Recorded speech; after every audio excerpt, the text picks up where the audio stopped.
Vamos seguir com os assuntos. O voo que fará a repatriação do primeiro grupo de brasileiros no Líbano será atrasado, inicialmente em 24 horas, por questão de segurança. Bombardeios nas proximidades do aeroporto, onde fica a aeronave da Força Aérea Brasileira, pousará se intensificaram nas últimas horas. O KC-30 tinha previsão de chegar a Beirute por volta das 10 horas no horário de Brasília desta sexta-feira. Com isso, a previsão de retorno ao Brasil também fica adiada em ao menos 24 horas. Esta é a primeira fase da operação de repatriação dos brasileiros que indicaram ao governo o desejo de deixar o Líbano em meio à escalada da guerra entre Israel, Hamas e o Hezbollah, que domina o sul do país. O avião deixou a base aérea do Aeroporto Internacional do Galeão, no Rio de Janeiro, e pousou em Lisboa na manhã desta quarta-feira com 2 tripulações a bordo. Elas são compostas por pilotos, mecânicos e comissários, equipe de saúde com médicos, enfermeiros e psicólogos, integra o grupo e fará o primeiro atendimento aos brasileiros. E a Polícia Federal vetou pelo menos 2 nomes da lista de brasileiros que demonstraram interesse em sair do Líbano. A decisão foi tomada por questões de segurança, de acordo com fontes do governo brasileiro. A Polícia Federal vasculha a lista de brasileiros para certificar de que não há infiltrados do Hezbollah.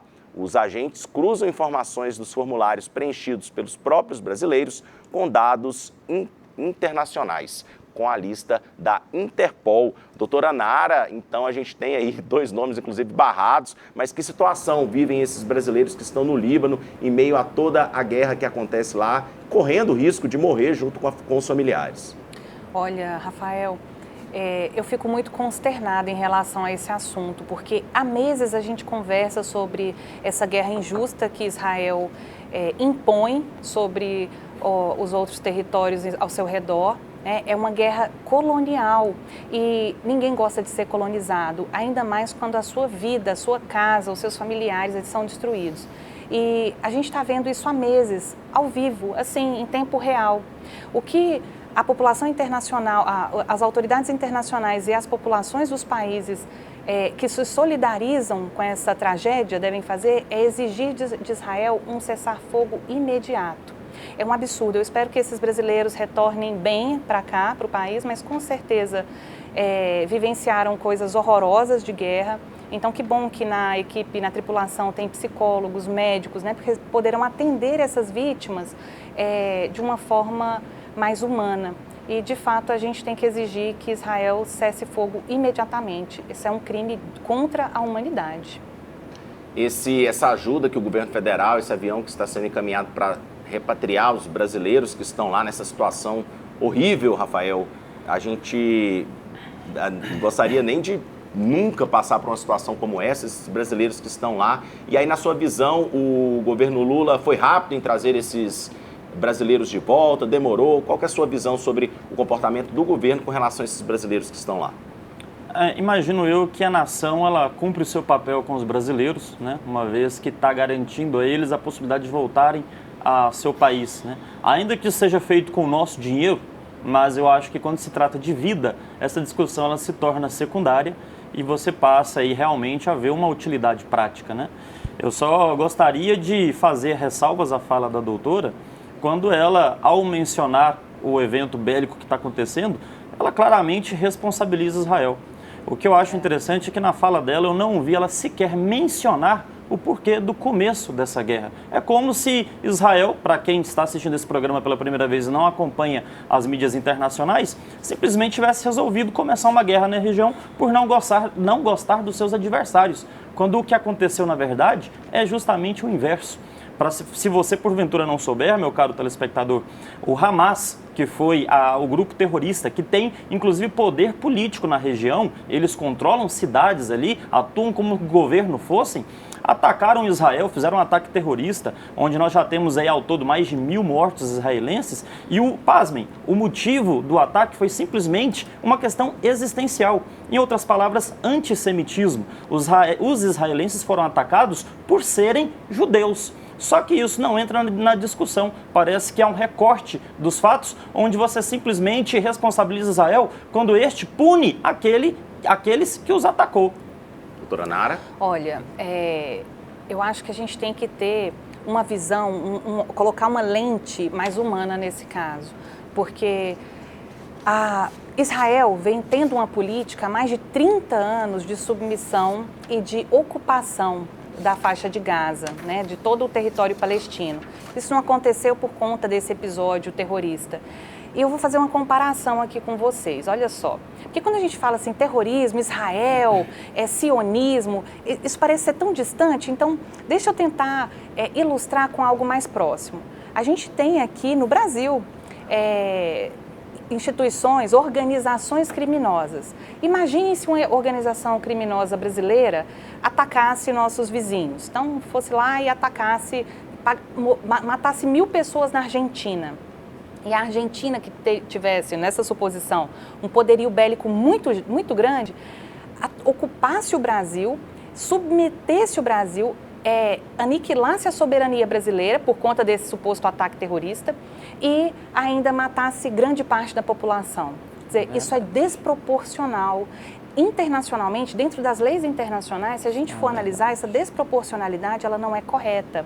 E aí, imagine só, se vocês forem pesquisar hoje no Google, dá uma olhadinha lá em uma imagem, né? Busquem a imagem de um rapaz lutando, eles lutam, os palestinos, muitos deles, lutam com pedra. Eles têm até no sul do país também esqueci o nome agora, se quem puder me ajude aí, um artifício como se fosse um estilingue de pedra e as pessoas quase nuas, paupérrimas, com sede, com fome, sem casas, lutando com pedra contra Israel, que tem um poderio bélico endossado pelos Estados Unidos enorme. Hoje, se a gente for olhar, mais de 40 mil pessoas já morreram da Palestina, muito mais que isso, né? Isso é um dado que eu tenho até de um tempo atrás e não consegui outro aqui mais recente para informá-los. Mas se a gente for olhar essa desproporcionalidade, isso não é correto, né? Uma pessoa não pode atacar um outro com um estilingue de pedra e receber um míssil, uma bomba em hospital, em escola, em civil. O que a gente vê é uma carnificina, é um genocídio e ele tem que acabar. Tem uma participação aqui de um telespectador que não se identificou, está falando só que terroristas pegam 4 filhos seus, você começa a guerra, todos apoiam, os terroristas devolvem 2, todos querem o fim da guerra, resolva e os outros filhos ficam com os bandidos. Lembra da cena da moça estuprada? Estilingue porque não é seu filho, está falando aqui um telespectador. E aí, na sua visão, Rafael, foi desproporcional, está sendo desproporcional o ataque que Israel está fazendo ali no Oriente Médio, no Líbano, atacando bases do Hezbollah, atacando também o Hamas na faixa de Gaza, inclusive matando inocentes, pessoas que não têm nada a ver com essa história? Rafael, infelizmente, minha debatedora ela demonstra profundo desconhecimento sobre o tema. E explico o porquê que faço essa afirmação. Vamos aos pontos. Primeiro aspecto, Israel foi atacado por terroristas. Existem palestinos que moram dentro de Israel. Os palestinos não estão sendo atacados por serem palestinos. Primeiro ponto.